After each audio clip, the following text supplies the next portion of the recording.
I'm Annabelle from Maryland. Please like and subscribe. My parents were both computer specialists who worked from home, so they were always around to shower me with their love. They'd throw me big birthday parties in our backyard and invite the whole neighborhood. Everyone around liked us because my parents were kind and friendly. I looked a lot like my mom, but I took my dad's brown hair, which I loved. But once in first grade, some mean girls started teasing me about it. Hey, Annabelle, how many birds live inside that nest on your head? Oh God, you have spiders coming out of your nose again. What? No, I don't. But it means you look. The other kids started to laugh, and I kind of became popular after that. People thought I was funny. My life in Maryland was good until one day in the 4th grade, I got home from school to find my parents running all over the house and packing. Annabelle, go upstairs and take only your most important things. What are we going on holiday? Annabelle, just go. I packed my favorite sweater, some gadgets, and my favorite book. I fell asleep reading in the car while Dad drove miles away from our home. Hours later, I woke up in a cabin deep in the woods. Where are we? This is our new home. Huh? Yes, and tomorrow you'll be starting a new day at your new school. What? I was so confused and angry. My parents had just moved without even telling me. All my friends were back in Maryland, and I left without saying goodbye. When I asked my parents why we moved so fast, they just said it was related to their work and left it at that. The next day, I joined my new school and I made new friends. And my life went on until one day in the 7th grade. Mom and I were in the grocery store when I spotted a man who kept looking at us. I tried ignoring him, but then I saw him making call and I heard those words. I found them. Mom, see that man in black? He's been following us. Her face went pale, and suddenly she took my hand and ran out the door. I saw the man chase us, but we managed to escape. And that night, we had to move again. Are you guys going to tell me what's going on? The kind of work we do, it makes US special. What do you mean? We're like undercover detectives. But detectives are always out searching for things, and you two are always at home on your computers. Then we're computer detectives. I knew he was lying, which made me more frustrated, and my parents even told me not to become close friends with anyone. I didn't see the point anyway, since we'd probably just move again. One day, in 10th grade, I was putting stuff away in my locker when this pretty girl leaned against the wall and kept staring at me. Can I help you with something? Hi, I'm Layla, your neighbor. We just moved in next to you. I think you're mistaken. I don't have any neighbors. Yes, you do. We moved into the old abandoned cabin. Oh, that place. I thought it was haunted. The ghost of the haunted cabin would like to be your friend. I laughed and we started hanging out. After that day, I could guess from her worn-out shoes and bag that she wasn't well off, but she always knew who was wearing which brand and seemed to be really into fashion.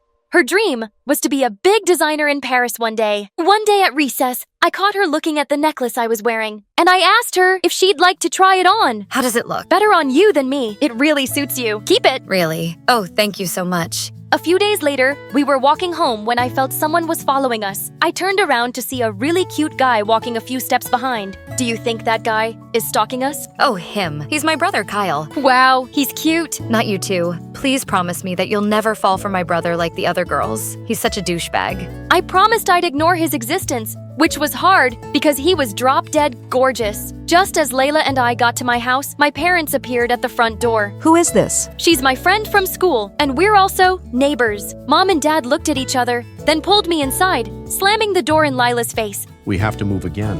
What? No way! I'm not moving anymore until you guys tell me what's going on. And this time, I want the truth. Don't treat me like a kid. My parents finally told me everything. We are in witness protection. I testified against the mobsters when you were younger, and that's why we've been on the run ever since. What? So we're in danger? Not if we stay clear from people. We just can't trust anyone right now. My mind started spinning and I couldn't even eat dinner. The thought of being in danger made me sick. Later that night, I was half asleep when I heard some noise downstairs. I quietly crept to my parents' room, but it was empty. Mom, Dad, my heart was beating like crazy when suddenly Layla's brother walked in. What do you want? Did you do to my parents? What? My dad's van got stuck in the mud and your parents are outside helping him. They sent me to get a crowbar. Oh, it's by the fireplace. I followed him outside and saw Mom, Dad, Layla, and her parents pushing the van. Once it was done, everyone came to our house for coffee. My parents didn't look so scared anymore, so I guessed we were staying. Just then, Layla sprung up and asked me if we could go to my room. And when we entered, she threw herself on my bed. Oh, your bed is so comfortable. Okay. Don't you have one? No, I sleep on the couch and my stupid brother gets the bed because he's older than me. I knew they were poor, but I didn't know things were that bad. Why do you hate your brother so much? Because he gets everything. I mean, parents are always favoring him. Since Layla started opening up to me, I decided to open up to her too. And I ended up telling her my parents' secret. Wow. So you and your parents are like special undercover people? Yeah, you could say that. That is so cool. Just then, Kyle came to my door and said they were going home. He looked directly at me while I spoke to Layla, and I blushed. Layla clearly noticed it because as she was leaving, she whispered in my ear, Remember your promise? The next day at school, the principal had a shocking announcement to make. She said that someone had broken into the cheerleaders' locker room the day before and stolen many wallets, watches, and cell phones. We have a hooded figure caught on the security footage, and when I identify the culprit, he or she will be expelled. But if you come forward and confess, I'll be willing to consider another punishment. Later that day, I was in the library trying to reach a book when suddenly Kyle appeared next to me and took it down. I mumbled to thank you and turned to leave, but I suddenly stumbled, and just as I was about to fall, he caught me, and I couldn't help looking into his blue eyes. What's going on here? He just helped me get the book. After Kyle was done, Lila walked with me quietly down the hallway, but then she suddenly stopped. I have to tell you something, Annabelle. I think Kyle stole all the things the principal was talking about. What? Why do you think that? Because he's done it before in our old school. I was shocked. Layla stayed back for some after-school club that day, and as I was walking back home, Kyle, suddenly joined me. We could walk together, if you don't mind. Okay, if you insist. He tried striking up a conversation,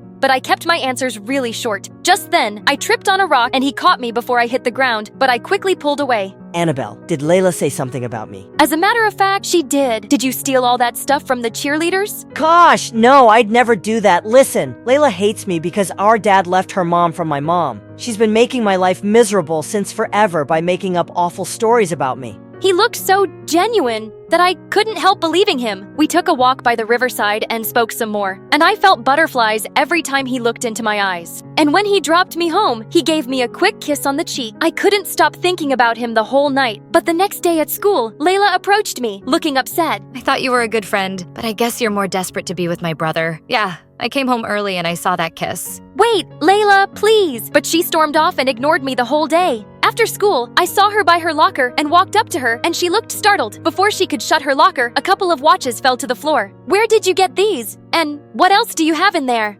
They're mine, of course, and none of you are for business. You stole those from the cheerleaders. No, I didn't. I found these things in Kyle's room, and now I'm returning them before he could sell them, and I'm covering his butt. See what a good sister I am. Stop lying. If you don't confess to the principal, I'll tell her. Suddenly, Layla dropped to her knees, crying. Okay, yes, I took them. I have a problem. I can't help it. I want to be able to afford beautiful things, and sometimes when I see the girls here with their branded stuff, it makes me feel crazy. I know it was wrong, and I'll go to the principal tomorrow, okay?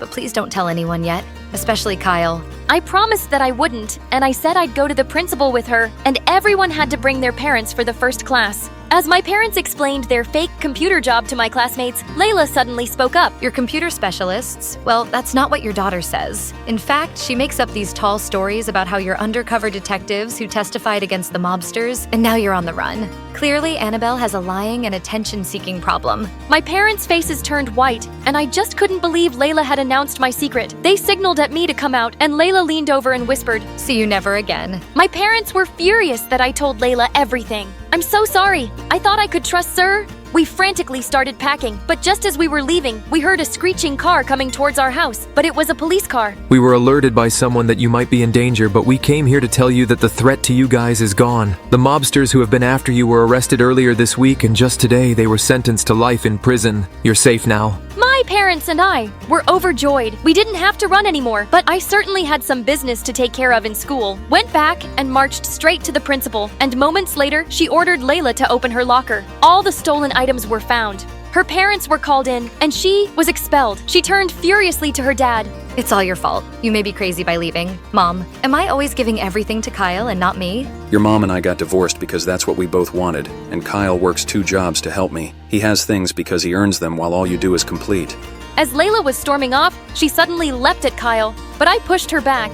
Her dad took her away, and soon after, I found out that Layla had been sent to live with her mom. Kyle asked me out, and we dated all throughout high school. After we graduated, I was going to study abroad. A few hours before my flight, I met Kyle at our favorite spot by the river. I got you something, close your eyes. He put something around my wrist, and I saw that it was a silver bangle with our names carved on it. Wow, this is beautiful. Yeah, no more charm bracelets. I don't want you getting stuck on another boy's sweater. Never. I like being stuck right here, and I'll be coming back to you, Kyle.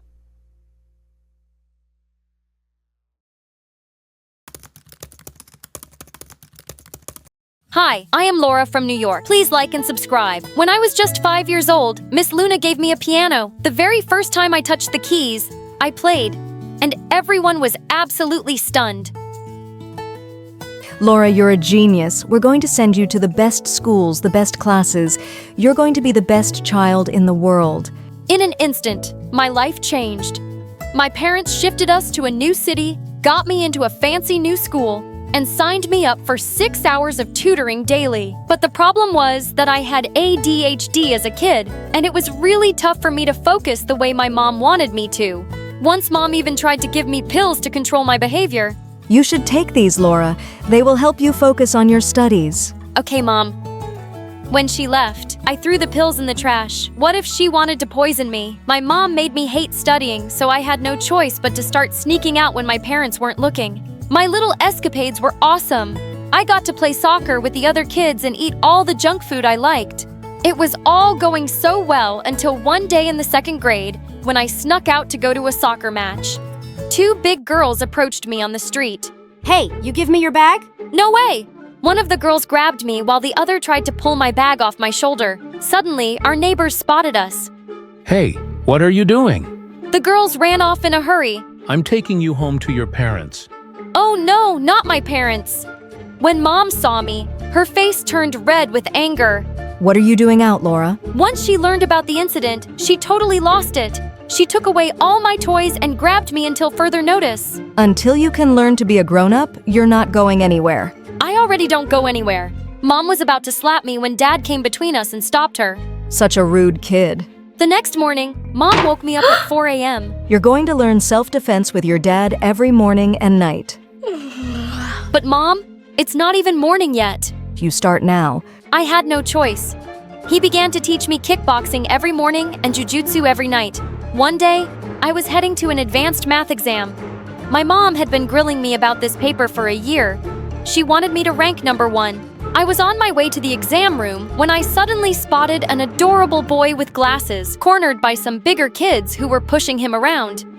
I knew I had to go in for my paper, but I couldn't ignore this. I ran in between them. Hey, stop it! Is this little girl here to save Devin? This little girl will kick your big butt. You're awesome. Suddenly, my teacher came out of the exam room. Miss, this girl just attacked us. She's crazy. Before I knew it, I was being dragged to the principal's office. I already knew what would happen now. He called my parents. Mom came in like a raging bull. You missed the exam. You beat someone up. Mom, they were bullying someone.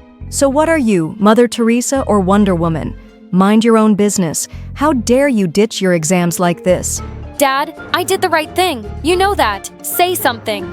I knew Dad agreed with me, but he was just too weak to say anything in front of Mom. She signed me up for a replacement exam in 3 months and told me to get to work. The next day, the boy helped. Devin came up to me and thanked me for saving him from the bullies and asked me out on a date. My first day ever, and he was just so cute. Of course I said yes. Devin and I began dating, and I did everything I could to keep it secret from my parents. I got a secret phone with my savings to text him, and I sneak out every night to meet him. I started to think that life wasn't so bad after all. Until one day, Noah, the gorgeous soccer player for my school, came up to me during lunch. Hey, go to the Blue Pearl Cafe at 5 p.m. Watch what happens. What? Just do it. It's very important. With that, Noah walked away from me. That was so weird, but I decided to go anyway. When I reached the cafe, I saw Devin sitting there arm in arm with another girl. What? Devin kissed that girl right on the lips before she left. Oh my God. Devin, you cheater. The whole cafe turned to look at us, but I didn't care. Laura, what are you doing here? I'm dumping you. Just then, another girl walked into the cafe. Devin, what's going on? I'm here for a date. Oh my God. I exposed the truth about him in front of the girl, and she was so angry that she yelled at Devin. Just then, the manager showed up and threw us all out of his cafe. You will regret it, Devin. And with that, I ran back to school. I was going to find Noah. He was practicing soccer with the school team. I pulled him aside and demanded that he tell me how he knew about Devin. I've seen him around with you, so I knew you were dating. But I saw him with other girls too. Why did you tell me? Because I kind of have a huge crush on you. You what? I'm not sure if you remember, we used to play soccer together before you stopped showing up for practice. I've always liked you, and I didn't like the idea of you dating that slime. Oh my god, Noah had a crush on me. I know it's kind of weird and sudden, but do you want to go out with me sometime? He was so stunning, and I wanted to say yes, but I couldn't get Devin out of my head. How could I ever trust a guy again? I had to turn Noah down. Maybe we can just play soccer like old times. Yes, we can try that. I started playing, and it was the best fun I'd had in years. Everyone loved me and asked me to try out for the official soccer team. I cleared the tryouts easily, but I had to make sure my parents never found out about this. One day after practice, Noah came to me with a whole bunch of roses and a couple of friends playing guitars. He asked me out on a date again. Oh my god, you're dating Noah? I turned around to see Devin behind me, and he looked really mad.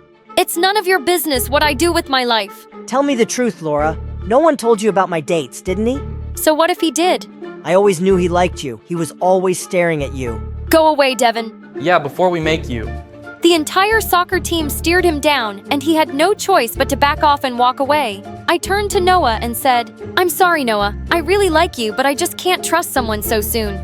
That's okay, Laura. I get it. Come on, let's prep for the semifinals. The semifinals of our tournament went by like a breeze. We had trained hard, and our skill and teamwork were totally unmatched. When I scored that winning goal, I literally lost my mind. The thrill and joy was too much. I wrapped my arms around Noah and gave him a kiss right on his lips. The entire stadium began to hoot at us, but I didn't care one bit. Everything was perfect until I heard it. Laura! Mom, Dad, what are you doing here? Devin called and he told us everything. You've been sneaking away every day to play this stupid game. My mom began to fight with me in front of hundreds of people. I had never been more humiliated in my life. You're grounded forever. Mom, the finals are tomorrow. Come on, honey, we can't make her miss that. Why not? She should be punished. She is a bad daughter. To my surprise, Dad finally put his foot down. He told my mom that I was an amazing daughter and that he'd had it with her bullying. My mom went purple with rage. Laura is playing tomorrow, and there's nothing you can do about it. I love you, Dad. He'd finally accepted me. My mom refused to say one word to me. From that day on, I won the soccer finals 6-0, and without our knowledge, a scout had come to watch the match. They picked me up, and I got a full sports scholarship for my undergrad degree. None of my other teammates got that offer, including Noah. He got into a good college too, but it was thousands of miles away from me. You have to take this opportunity, Laura. You're going to be great. I loved him so much that I really tried to make it work long distance, but it just became too painful for us to keep missing each other. We had to end things, even though we still loved each other and were on excellent terms. My soccer career was thriving, and I was playing at the state level, topping every chart in the women's league. During a final match with Penn State, I fell and twisted my ankle so hard that I blacked out instantly. When I woke up, I was rushed to the hospital where the doctor told me in clear terms, "You can walk and run if needed, but you can't play soccer ever again." My heart was broken and it felt like my life was shattered. I went back home and my dad consoled me and supported me. My mom made a few snide comments about how she was right, but Dad chased her away. I believe in you, Laura. We'll get through this together. I eventually started teaching self-defense and soccer classes for little kids in my city. It was good pay, and I really enjoyed working with children. One day, I got a text from Noah, and I flipped. I didn't realize we were in the same town now. He asked to meet me for dinner, and I was shaking. My jaw fell when I saw Noah. He was drop-dead gorgeous, just as the day I met him. He wasn't here alone. Some of our friends from the soccer team were here with their old guitars. Noah had 100 roses, and he gave them to me before he asked me to be with him again. And this time I said yes and jumped into his arms. Noah and I started our lives together and eventually got married 3 years later. A year after our marriage, I became pregnant with our first baby. The pregnancy itself was a breeze. But when I gave birth to Claire, I had complications, and getting pregnant again would be very dangerous. However, I've always wanted a big family, so I adopted 3 children. In the end, our family lived happily together in a wonderful and loving home. Hi, I'm Angelina, and my story, it's kind of crazy. But before we continue, please like and subscribe to the channel. My mom worked as a maid at the mansion of a wealthy family. and because she couldn't afford to send me to school, I went with her to work. By the time I was 8, I was helping her with small chores around the house. The owner was a really rich CEO who was never at home, and his wife was really self-obsessed. She left her daughter, Maddie, with the house staff to get beauty treatment so often that when Maddie was little, she called my mom, her mom. Mom. I didn't mind, because even though she was a couple of years younger than me, she was my best friend. One day, Maddie and I were just settling down to watch a movie in her room when someone flung the door open. It was Maddie's mom, and she did not look happy to see me. You girl, what do you think you're doing in my daughter's room? Mom, don't talk to her like that. She's my friend. Her mom gave me a glare and walked away. The next day, Maddie's mom called me to her chambers, and I just knew I was in trouble. When I walked in, she got up and said, I can see you're spending so much time in my daughter's room when she's at school, so I've decided to enroll you in her school too, and you can work afterwards. No need to thank me. Close the door behind you. School! I think Jaren went to tell Maddie the great news. She seemed excited too, but when we got there together, she asked me to walk a few steps away from her, and once she met her friends, she disappeared. What was going on? I found out soon enough when I was sitting alone in the cafeteria at lunch.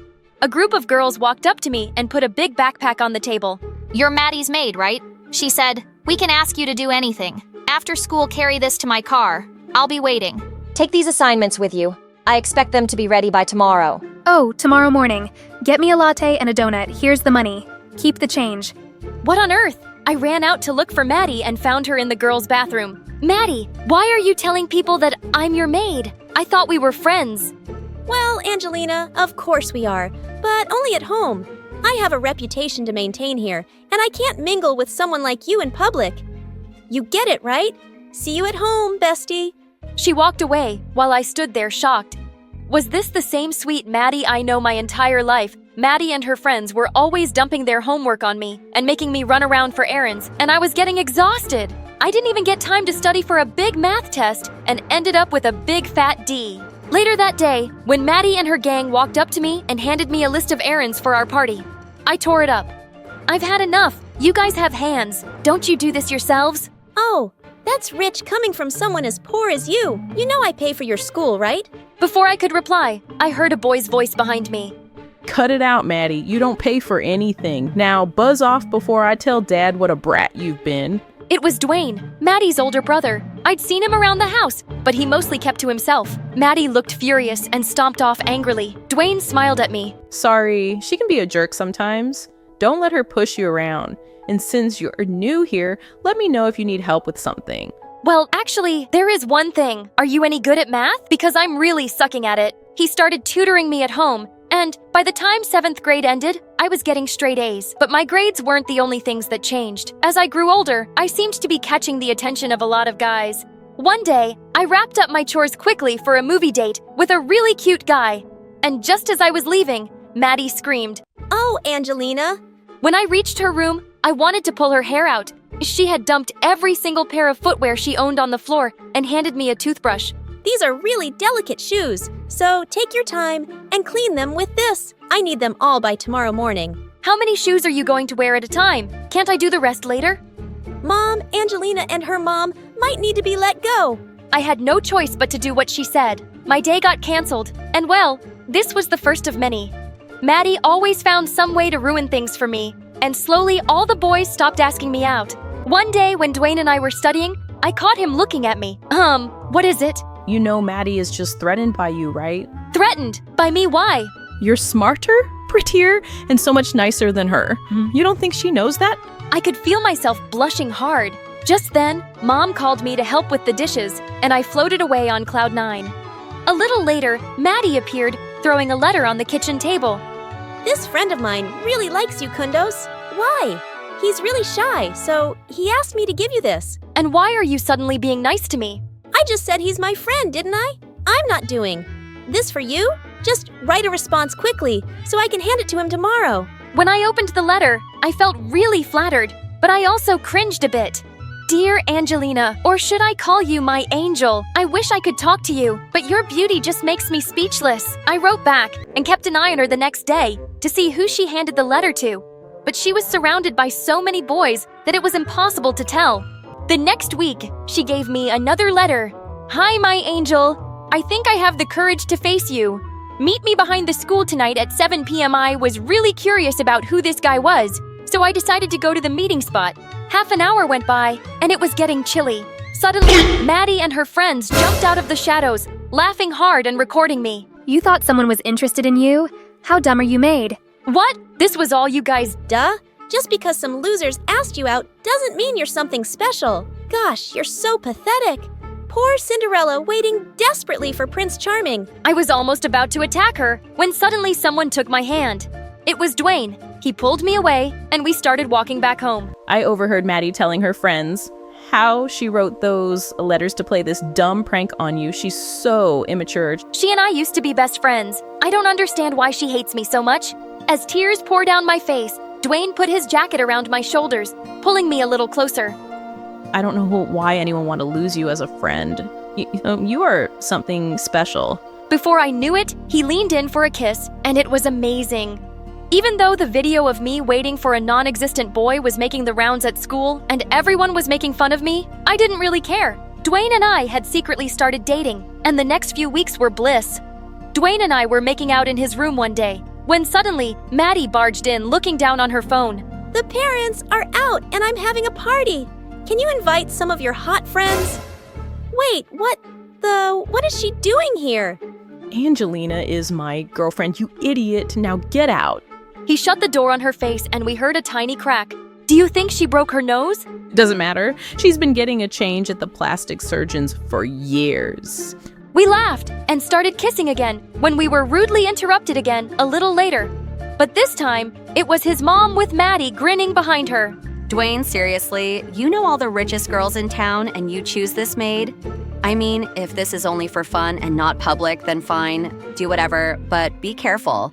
She's probably only after your money, Mama. Listen, lady, Dwayne asked me out. I didn't, and your money doesn't give you the right to treat anyone like garbage.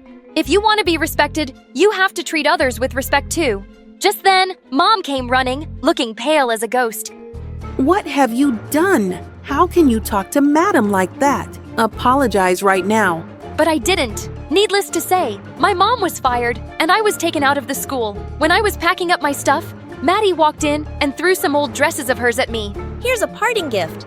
They were going in the trash anyway, so same difference. What happened to you, Maddie? Why did you turn into this awful person and just forgot that we were best friends? Oh, please. I was only bird at home and you were hired to entertain me. And then you forgot your place. We were never best friends. We never could be. Well, good luck finding true friends then, Maddie, because the ones you have right now are just here for your money, and I never cared about that. With that, I picked up my bags and left. Dwayne kept texting me, but I didn't have the heart to reply. It was better this way, probably. We were worlds apart. Soon after, Mom found a job as a waitress, but it wasn't enough to make ends meet. So I managed to get a job as a cashier at a local bookstore, and one evening, Dwayne walked in. Angelina, I'm so sorry about everything my mother said. I really love you. Please give me another chance. I won't ever let her say anything mean to you again. The next day, I walked into the mansion, and before his mom could say a word, I stopped her with my hand. I'm not your maid anymore. I'm an independent girl dating your grown-up son, and you can't do anything about it. We dated for the next few years, and I graduated high school. I started working at a local cafe, and the old lady who owned the place grew really fond of me. But one day, she suddenly passed away. I had barely registered the news when a man in a suit came into the cafe and asked for me. The owner has left the business to a girl called Angelina. Where is she? Oh my God, what? She had left the entire cafe to me. And with that, life changed forever for me and my mom. We both started working together and turned the place around. It became one of the most popular spots in town. One day, Maddie and her mom walked into the cafe, and a few minutes later, I heard Maddie screaming at a waitress. Are you stupid? So what if it's not on the menu? Just go ask your chef to make me a salmon salad. I walked over to their table, and their eyes almost popped out. Ladies, please leave the cafe immediately. We refuse service to ill-mannered customers. Oh, and you! Another waitress is allowed to talk to me like that. Call the management, and I'll have you fired right now. I am the management, and I will have you thrown out now. As my staff escorted them outside, the humiliation on their faces was epic for me. With all the money I made, I opened 3 new cafes in the next 2 years. And by the time Dwayne came back from university, there were 4 more. One day, as I was leaving work, I noticed a bunch of paparazzi outside.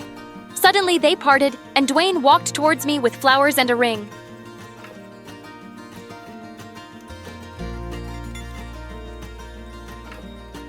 Angelina, will you do me the honor of marrying me? Yes, of course! All the journalists snapped pictures and cheered as we kissed. How does it feel being engaged to the richest boy in town?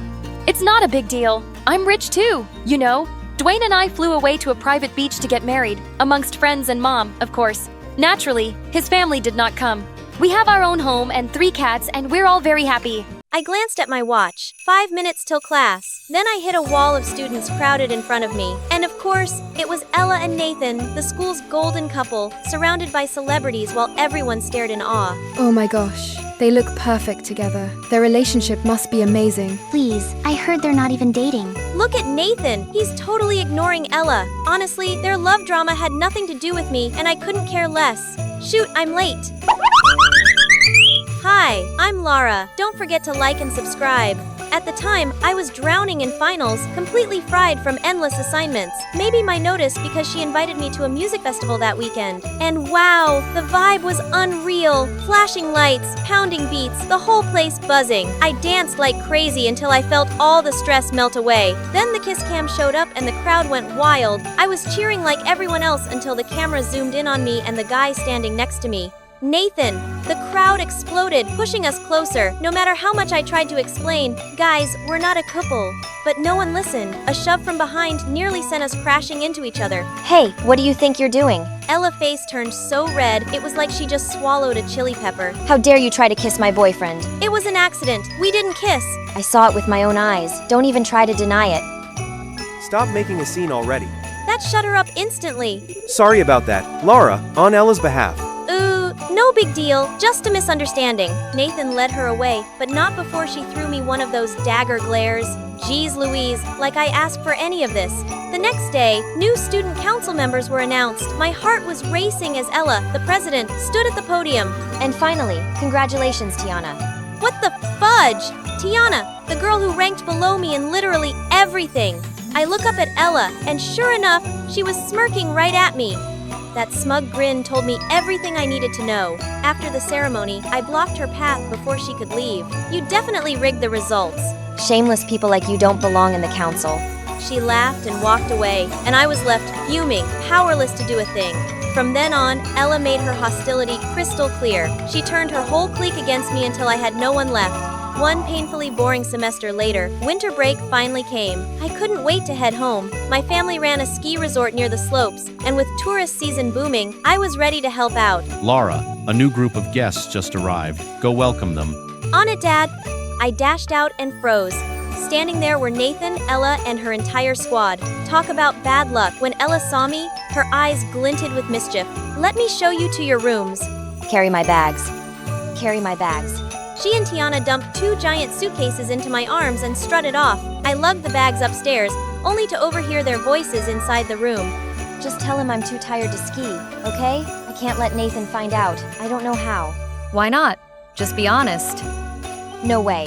If he finds out, everything from back then will come out too. Now I've got your secret, Ella. You're not gonna push me around anymore. Feeling way lighter, I grabbed my snowboard. If I was home, I was gonna make the most of the slopes. On my way out, I spotted Nathan sitting alone staring at his board. Not join everyone? Nah, not really in the mood. Being here and not skiing, that's a crime. Come with me. I used to love it, but after that accident, I just can't get past it. Hearing that, I felt a pang of sympathy. When I first started, I fell so much I almost quit, but my dad said not to worry. He'd always catch me when I fall, so don't be scared. If you fall, I'll catch you. He hesitated, but I grabbed his hand and pulled him along anyway. We hiked up the snow-covered slope, the mountain glittering around us. I sped down the slope, then glanced back at Nathan. Nathan, come on. Slide down here. Nathan hesitated for a long moment, then he finally lifted his foot, pushed off and slid down the slope. Snow burst up around him as his board carved through the powder. See? Not scary at all, right? It feels amazing, just like it used to. Then let's keep going. The 2 of us skied side by side, laughing and racing until we were out of breath. When we finally trudged back to the lodge, we were still chatting nonstop, but the second we arrived, Ella was waiting at the door, her face stormy. Lara, stay away from my boyfriend. Stop with the jealous drama already. He walked past her, leaving Ella fuming as she turned on me. If I ever catch you near Nathan again, don't blame me for what happens. That was it. I had to shut her up. Careful, or I might tell Nathan your little secret. She froze, her expression twitching, eyes wide with panic. What do you mean? Oh, you know, a big secret about you. One that involves Nathan. No, don't tell him. I'll do whatever you want. I'll do whatever you want. Then I want a public apology, and from now on, you follow. Follow my lead. Fine. Satisfied, I strutted back inside. Later that afternoon, Ella's crew was getting ready to go out. Tiana spotted me and immediately slipped into bossy mode. Lara, make sure dinner's ready before we get back. As if, I nudged Ella with a mischievous smile. Ella, you don't mind cooking dinner for everyone, do you? She looked like she wanted to explode, but didn't dare say no. Sure, no problem. Ella, why are you listening to her? Oh, it's nothing. Friends should help each other, right? She sulked off toward the kitchen. I called after her with a grin. Don't forget to make roast chicken, my favorite. The clanging of pots and pans that followed had me giggling under my breath. Want to come with us to the pine forest? Sure. We all headed out together, building snowmen, tossing snowballs, having the best time, until one of the guys launched a huge snowball at me. I couldn't dodge in time, and Nathan rushed over instantly. Lara, are you okay? I'm fine, really. By the time we got back, everyone was starving. After din, Tiana tried again to order me around, this time to clean her room. I shot Ella a look, and she instantly understood. Don't bother, Lara. I'll clean it myself. That night, I slipped into the kitchen to make some tea and bumped into Nathan fixing hot cocoa. He smiled softly when he saw me. I was about to bring this up to your room. He was being so sweet it made me blush, but he was still Ella's boyfriend, so I shook my head. Thanks, but I don't really like cocoa. I reached for the kettle, but hot water splashed on my hand. Before I could react, Nathan grabbed it and ran it under cold water. And of course, Ella appeared right then, looking both furious and terrified. I told you to stay away from him. I didn't even get a word out before Nathan cut in. Enough, Ella. Why are you always jealous for no reason? I can clearly see how close you two are. Don't forget, you're my boyfriend. I'm sick of this. He stormed upstairs, leaving Ella's eyes brimming with tears. For a second, I almost felt sorry for her. Nathan was harsh, and she looked so small standing there. Hey, don't be upset. There's nothing going on between us. But she turned away and left without a word. The next morning, Ella knocked on my door as soon as I woke up. Lara, are you free? Come walk with me. I'm still upset about last night. I just need someone to talk to. I was surprised, but I didn't want to turn her down when she seemed so vulnerable. We took the cable car up to the mountain peak. Ella suggested a walk, but after a while, she was gone. Where could she be? I called out. Searched everywhere, but she had completely vanished. With no sign of her, I finally decided to head back. Knowing the area since I was a kid, I made it home quickly, but Ella still wasn't there. What if she got lost? I'll go look for her. I'll come with you. After a long search, we found her collapsed by the trail. Nathan immediately picked her up. This way's faster. You know a shortcut? My dad showed me once when we rescued a guy who had an accident on this mountain a year ago. What? What is it? Oh, nothing. When we finally made it back to the lodge, Ella stirred awake. I sighed in relief until I noticed Nathan's expression had gone ice cold.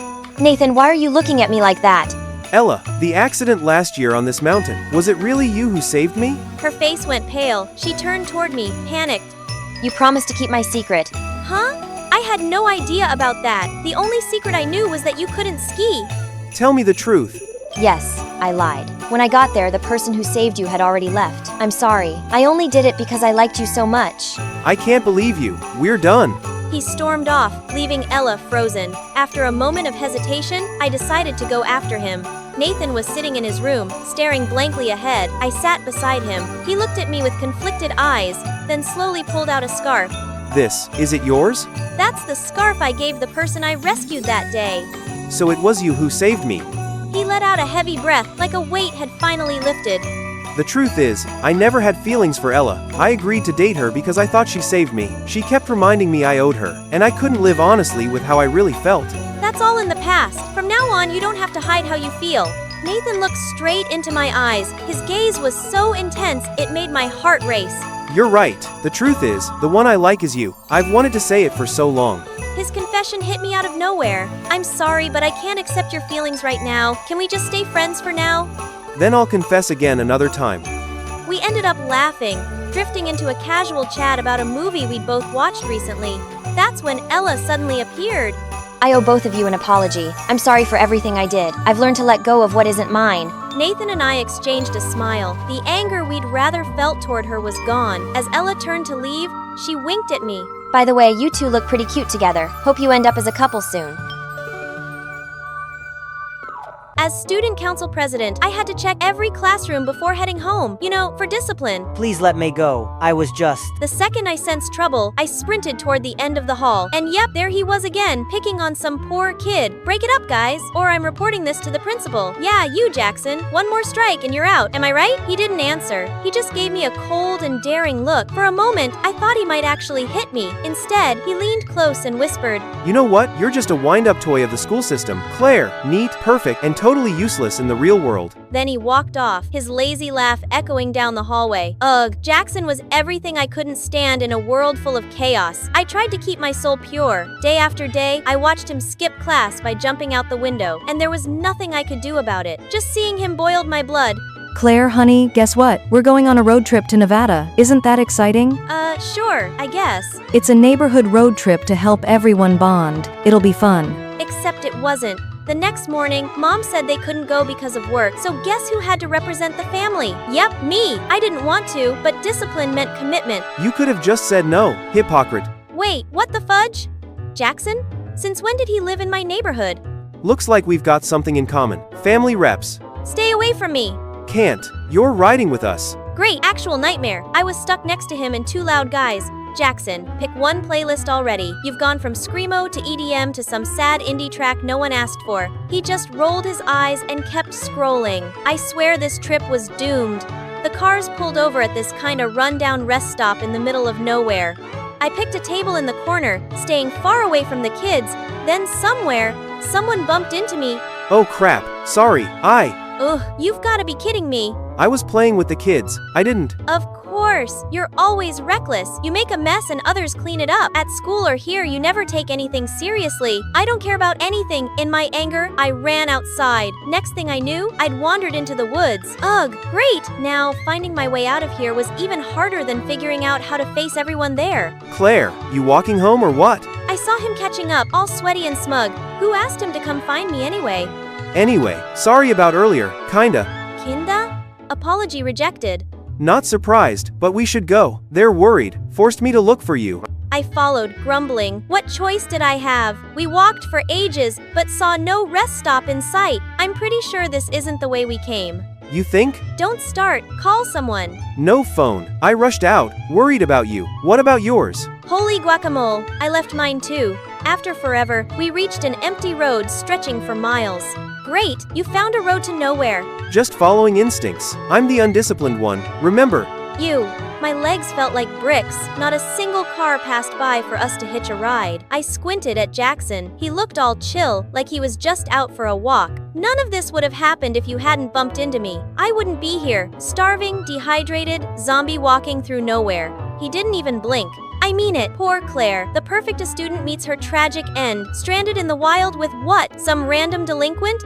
Jackson stopped, tossing me a half-empty water bottle. Ah, you dummy. I didn't think we'd get lost, so I brought just enough for you. Then he walked off again like nothing happened. That's when it hit me. He thought I was a hassle, like some clueless kid who needed babysitting. A few minutes later, an old gas station appeared down the road, and I swear it was the prettiest thing I'd ever seen. Look, civilization, water, hope. Hold up, that place looks like it's been dead for a decade. Don't go in. But did I listen? Nope. Suddenly, he sounded like a walking warning sign. As I stepped inside, a piercing screech tore through the air. Oh my! A huge snake reared up right in front of me. My brain completely shut off. I sprinted toward Jackson and jumped straight into his arms. I got it. He grabbed a long metal rod and waved it until the snake slithered back into the shadows. Okay, fine. Maybe you were kinda right about the danger. Sounds a lot like an apology. Don't push it.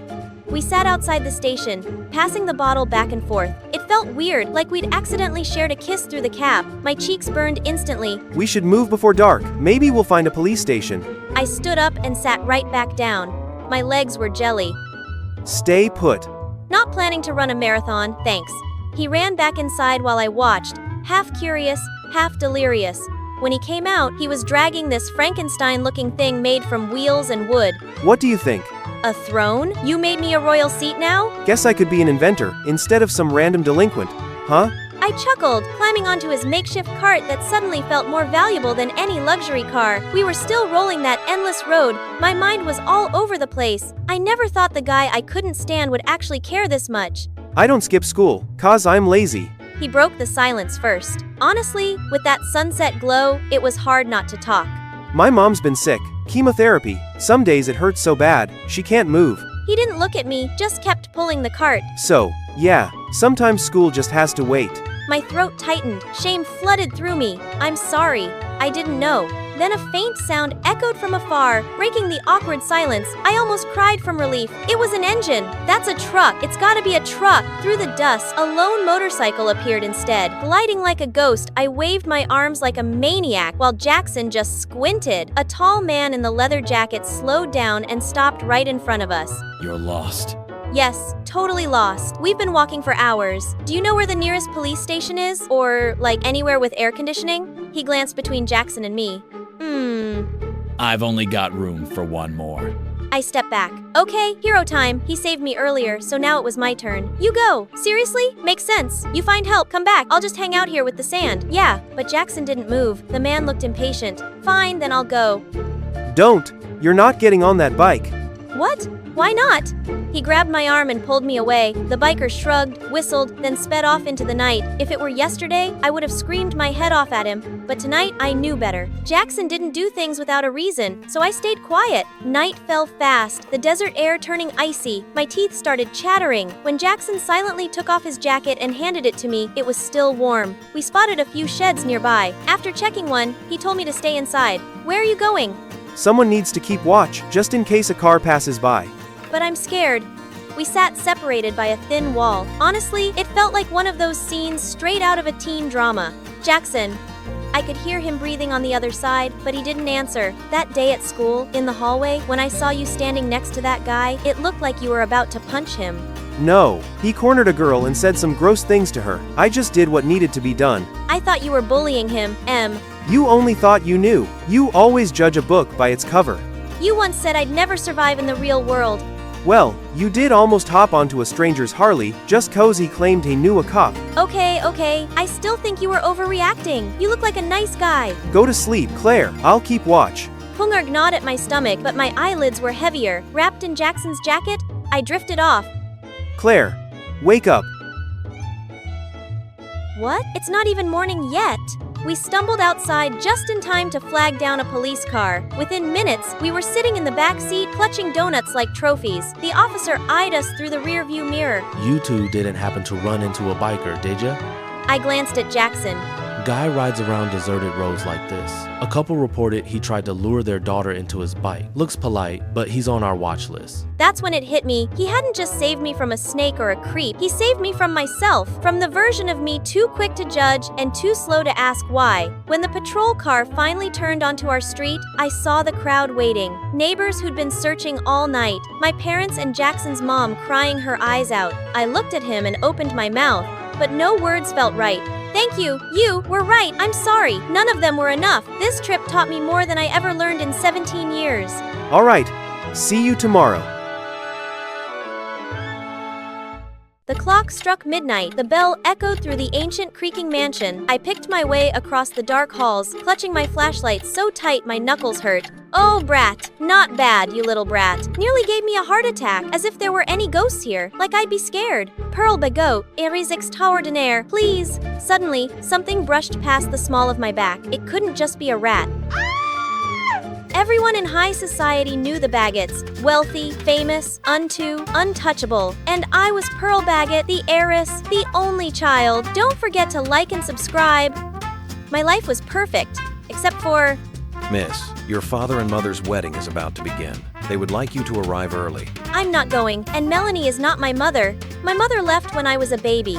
My dad, Mr. Baggett, ordered everyone never to speak of her. I grew up with no real memory of her face or her name, just a few hazy flashes of a gentle smile. Then Melanie showed up, sliding into the role of my father's lover. She was a famous actress with a squeaky clean reputation, sweet as pie in public, but I'd seen the mask slip. So when my father and Melanie wanted to announce their secret relationship to the world and throw a wedding of the century, I was not about to be part of it. Then Melanie came back from her honeymoon in a torn wedding dress and with her face smeared. Oh, everything's awful. We were robbed, and my poor husband, Mr. Baggett, he risked his life to save me, and he's probably not gonna make it. My limbs went ice cold, but I forced myself to stay composed. If the Baggett name fell into chaos, vultures would circle. I had to act fast. Order the private guards to find my father and host a charity ball. Invite every socialite in the book. And Lady Melanie. Miss? Keep her under strict watch. She's not cleared of my father's disappearance. The ball was set up in a hurry. I stood in the middle of the crowd, composed and poised. Even though I was grieving and full of questions about my father, I knew I had to be the rock that held the family together. From this moment, I, Pearl Baggett, would temporarily assume head of the household while my father was missing. I object. Melanie burst in, followed by a phalanx of guards. The guests gasped. I'm 18. I have all legal right to inherit. A common law wife like you has no standing here. Pearl is not Mr. Baggett's biological daughter. Her words hit like a torpedo. My eyes went wide. She slammed a DNA test on the podium, proving I wasn't his blood, plus a power of attorney naming her as the successor if anything happened to him. The signature was his. When we reached the robbers' hideout, we only found these papers and a few relics belonging to Mr. Baggett as the family's longtime servant. I swear, it's all genuine. In an instant, I went from noble heiress to the town Joe High Society spread rumors about the imposter child, aka me, and Melanie. She put on her sweetest smile and played the grieving wife. Even if Pearl wasn't Mr. Baggett's biological child, we still loved her. We would send her to the manor in the countryside, the very estate Mr. Baggett once gave his ex-wife, who is Pearl's mother. Just like that, because of Melanie's words, I was shipped off to a backwoods mansion. People stared like I was a walking headline. Right? Who willingly moved into a supposedly haunted castle? The place looked like Valak would pop out at any second and freak me out. All my accounts were frozen. The little savings I had left paid only for a detective to trace my father's steps. I put on my brave face and marched inside. No time for sulk. I tossed and turned on the bed and couldn't sleep. Everything sucked. The mattress was rock hard and the blanket smelled like something gross had been puked into it. Then a strange noise echoed below. Someone was moving on the floor below. I crept through the dark to find the source. It was just a tiny mouse. Then something bumped my back. Two blood-curdling screams shattered the silence. I scrambled to flee from the ghost, but my limbs tangled up like noodles. Wait, soft, warm, and it had legs. Who the heck are you? You better not be here to steal anything. Get out now before I call the cops. You're the one who should go. This is my and my mom's place. This is Baggett property. But the kid didn't care. She went full-on aggressive, all claws out. We ended up in this wild fight, and somehow I managed to throw her out. Then I dragged myself back to bed, every inch of me aching. What a freaking day. The next morning, I woke up to someone pounding on the door. Ugh, what do you want now, little thief? My name's Jade. I came to apologize. Turns out, after that chaotic night, her grandma dragged her over to my place by the ear. Grandma said help her with whatever she needs. So yeah, any requests, princess? I don't eat those dirt-covered veggies, and I don't need help. Cooking, fixing stuff. That's my specialty. Judging by your outfit, I'm guessing you've never lifted a finger in your life. Okay, fine. She wasn't wrong. After that, Jade started coming around more often. Turns out, she wasn't as awful as I thought. She was clever, practical, full of energy. She showed me how to plant a garden, fix a leaky roof, even brought me food sometimes.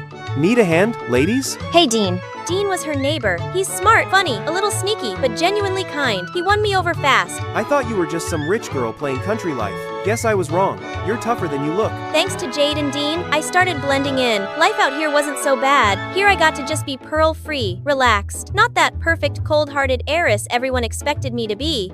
Isn't this nice? I wish you'd stay here. Stay with me. I can't. I still have responsibilities. I need to find my father and clear my name. Lately, Dean kept asking about my past and about us. I wanted to trust him. I really did.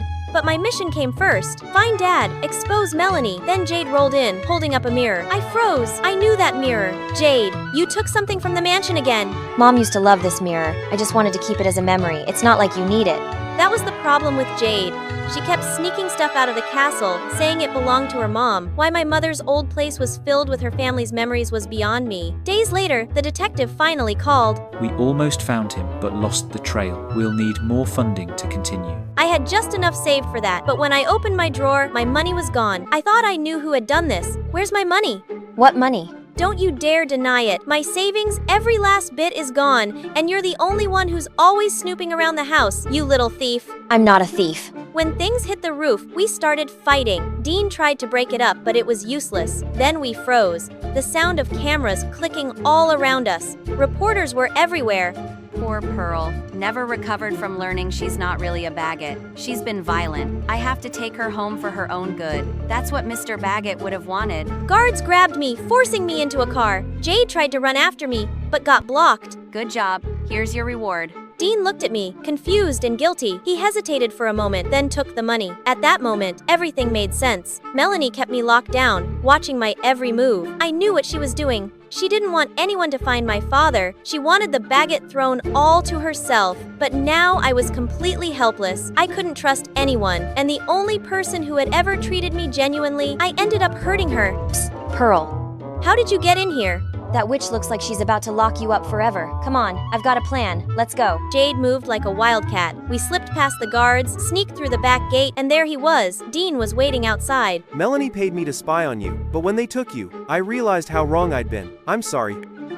Jade, I'm sorry too, for doubting you. Let's go. I hid out at Jade's house for a while. The place was full of photos, all of the same woman, smiling gently, a smile I knew. Do you recognize her? I'm not sure, but is that my mother? She began to tell me everything. What really happened? Years ago, Melanie had seduced my father while my mother was pregnant with Jade. Heartbroken, Mom moved into the old mansion, living quietly until she met kind neighbors who helped her feel less alone. She later moved into Jade's grandma's house, where she lived a simple, happy life until her health failed. From the moment you arrived, I knew you two were sisters. That's why I kept pushing Jade to be close to you. I just couldn't risk telling the truth, because the Baggetts would have made her life miserable.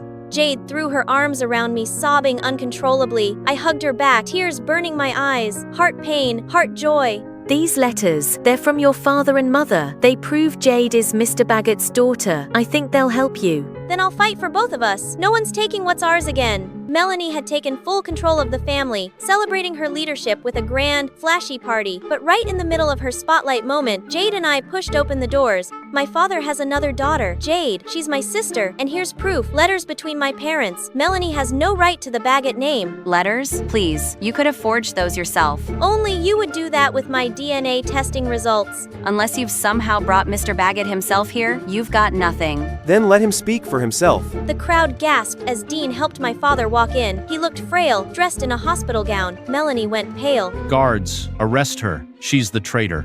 Dean told me everything. It had all been Melanie's plan to seize control of the Baggett family. Dean was her accomplice, the one keeping tabs on me and holding my father captive. In the end, they both had to face the consequences of what they'd done. I had to do the right thing, or you'd never forgive me. After everything, my father handed the family title over to me. He regretted leaving my mom for Melanie, so he poured all his love and care into Jade instead. But Jade refused the luxury life of a rich heiress. She stayed a cheerful little farm girl, living peacefully with Grandma. I turned my mother's old mansion into a cozy retreat. I visit often, spending warmth, quiet days there with Jade and Grandma. Hey Pearl, Dean's coming back soon. You should invite him too. Yeah, I miss him too. Isn't Zach's awkwardness just adorable? What could his 1-year anniversary gift be that's got him so flustered? A diamond ring? A Birkin bag from Hermes? Or is it… Breakup? Yeah, that's right. The word I was looking for is breakup. What, the waffles? Babe, I know you still love Vuittons, but I've fallen for someone else. Seriously? 365 days in a year, and you choose our anniversary to break up and dragging some rando to a fancy restaurant. This gal doesn't need you. I could blindly pick someone way hotter than you, just so you know. No more words wasted. I need to get away from this doofus. Oof. Now there's food all over my dress and hair, but the universe decided to mess with me some more because I bumped into my first crush, Cameron. Hey peeps, I'm Kaya, a beauty and fashion YouTuber. To my 3 million followers, my life probably looks all glitz and glam. Hot boyfriend, wealthy family, and surrounded by designer stuff. But the truth? I do YouTube to fund my dream of studying fashion. You might wonder, why isn't her mom rich? Well, my mom made it clear she'd only open her wallet if I pursued business. If I chose any other field, I'd have to fend for myself. So for me, content is king, because that's the only path leading me to the New York Fashion Institute. Only my manager and best friends forever Millie knows the secret. Oh, and while I handle the content, she handles all the business stuff. And that disastrous evening happened. That jerk Zach secretly recorded our breakup and posted it online. Somehow, his unusually pea-sized brain figured out how to edit me into the villain, the video. Thanks to all my followers, especially Amanda, my new bae. Without her, I couldn't have gotten through this tough time. Great! Zach's new girlfriend is none other than Amanda, my arch nemesis. She managed to dig up some ancient tweets of mine and twisted them to stir up hate. Millie and I tried our best to explain and correct the situation, but we couldn't compete with that cursed couple. Within a week, the name Kya was boycotted by the entire internet, and of course, my channel lost all its sponsors, making my revenue plummet. Just then, I received my acceptance letter from the New York Fashion Institute. I couldn't even be happy about it when I saw the tuition deadline was just 2 weeks away. What do we do now, Millie? No one wants to collaborate with me. Tough break. Your brand was tied to having a hot boyfriend, and now you've been dumped and exposed. Why don't you find a new boyfriend? Easy, huh? You'd need to be incredibly good-looking and charismatic to salvage this mess. Find him for me and I'll leap into his arms. Here you go. You literally ran into him. Him? That's Cameron, a hot TikToker who went viral for saving sea turtles. Seriously, does saving the planet need to be that attractive? This could totally work for you, Kia. Millie, I've tried to forget that collision. Actually, Cameron is also the old crush who rejected me. Look at me running into him in such a cringy way. Any other options? You need the money. You don't have to really love each other. Just enough interaction to be rumored as a couple could tread you right back up. Reluctantly, I agreed.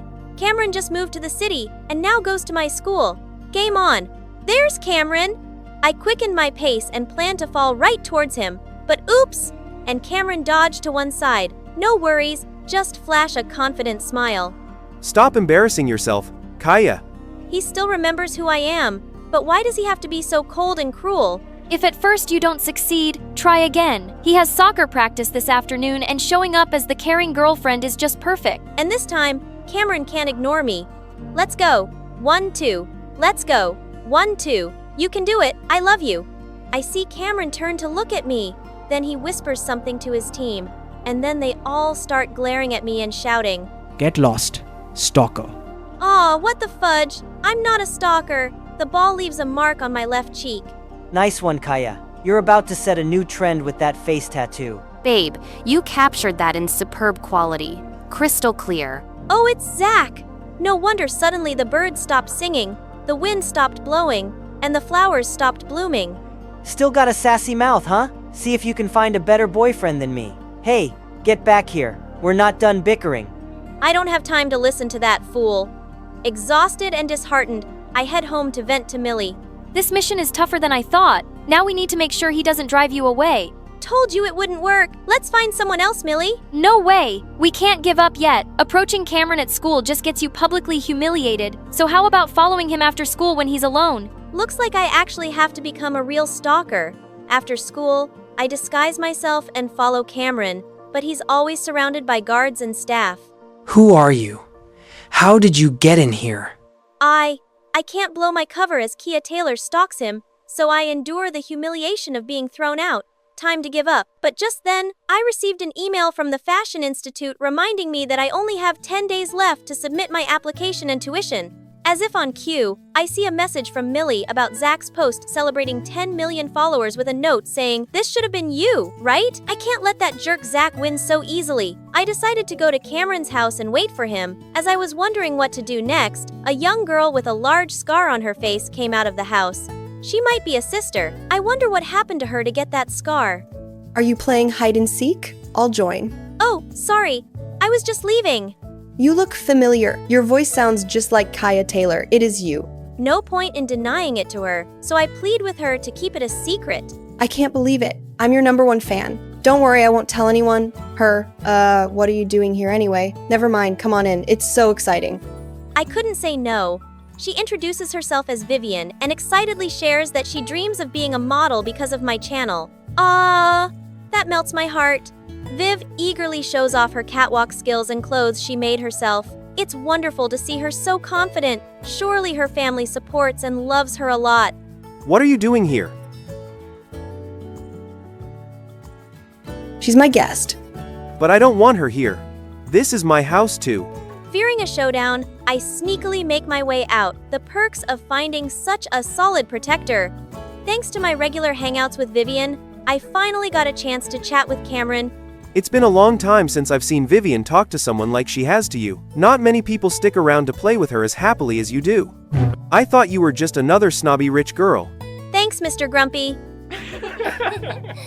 Over time, Cameron and I started hanging out on our own. He told me about having to work early because his family was poor. Thanks to discovering how to make money on YouTube, he's been able to slowly help his sister chase her dream. We do have something in common then. I'm also funding my own dream through YouTube. Cameron listened intently as I talked about my family for the first time. To someone who wasn't Millie, it felt so relieving. You never cease to amaze me. Who knew the goofy heiress who spends her family's money on designer goods could be so brave and determined? This bravery was bought with my parents' money too. So save your praise.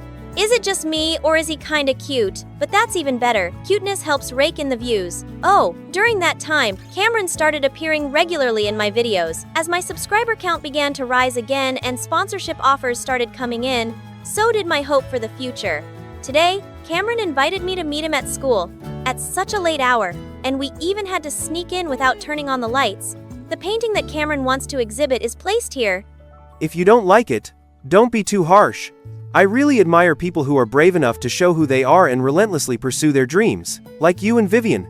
Then what are you waiting for? You truly have talent. Maybe it's just that I've been working for Vivian's dream for so long, I've forgotten my own. Is Cameron about to kiss me?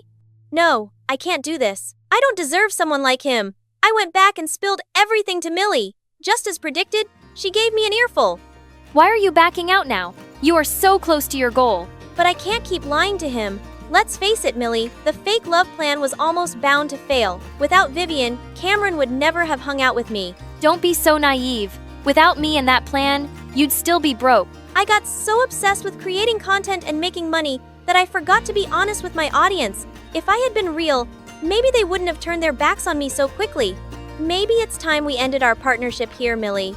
I will personally tell Cameron the truth. I hope that hearing it from me will help him understand. That means I'll have to tell him tomorrow before Millie can make a move. But the next day, as soon as I saw Cameron, I realized someone had beaten me to it. It's Zach. What is he up to now?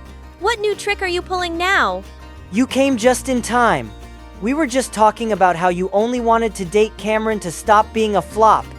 What? Cameron, let me explain. I was about to tell you. So it's true what he said. Brilliant, isn't it? I made up that story just to mess with you guys. And it actually hit the mark. Oh my gosh, how did this happen? Cameron, I'm sorry. Please let me tell you the truth. But Cameron didn't look at me. Thought you could get away that easily, huh? Don't think no one knows you tried to slander Kaya, so she had to act this way. What? You knew? Just found out. Your friend said you needed someone to clear things up for you, so she came to me. As for you, show the public your true villainous face. All right, your wish is my command. Cameron! I think it's better if we don't see each other anymore. Goodbye, Kaya. I could only stand there as Cameron walked away heartbroken. He hates me now. Kaya, I'm so sorry. I thought Cameron would want to defend you once he heard the whole story. But I didn't foresee this final decision. So that was your help? Yes, I'm still your friend, aren't I?